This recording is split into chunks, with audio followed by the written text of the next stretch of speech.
சத்தியமங்கலம் வட்டாரம் கேன்பாளையம் தொகுதி நேருநகர் அங்கன்வாடி மையம். குழந்தைகளே வணக்கம். இன்றைய வகுப்பில் நான் உங்களுக்கு பறவைகள் பற்றிய கதையை சொல்லப் போகிறேன். கவனமாக கேளுங்கள் குழந்தைகளே.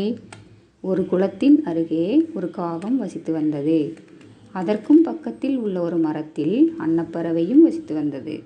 அந்த அன்னப்பறவை மணிக்கணக்காக அந்த அழகிய குளத்தில்தான் நீந்தி கொண்டிருக்கும். காகத்திற்கு எப்போதுமே தன் நிறத்தை நினைத்து வருத்தமாக இருந்தது. அன்னப்பறவையின் அழகை பார்க்கும்போது காகத்திற்கு பொறாமையாக இருந்தது. ஒரு நாள் அன்னப்பறவையின் அழகை நினைத்து வியந்து கொண்டு எனக்கும் இதைப்போல் அழகு வேண்டும் என்று ஆசைப்பட்டது. இந்த அன்னப்பறவைக்கு மட்டும் எப்படி இவ்வளவு அழகும் வெள்ளை நிறமும் உள்ளது என்று காகம் அதிசயப்பட்டது. ஒருவேளை அப்பறவை எப்போதும் தண்ணீருக்குள்ளே இருப்பதாலும் பலமுறை குளிப்பதாலும் வெள்ளையாக இருக்கின்றதோ என்று நினைத்தது.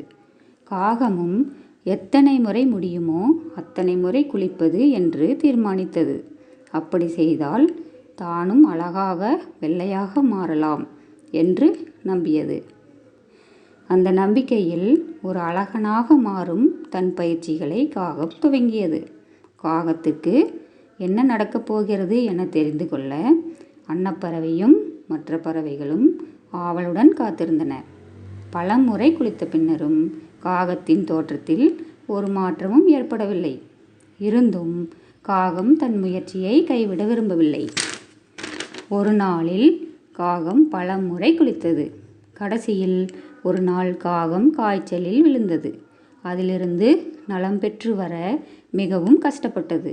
அப்போதுதான் அந்த காகத்திற்கு தவறு புரிந்தது. பலன் கிடைக்காத இந்த முயற்சியை நிறுத்த வேண்டும்.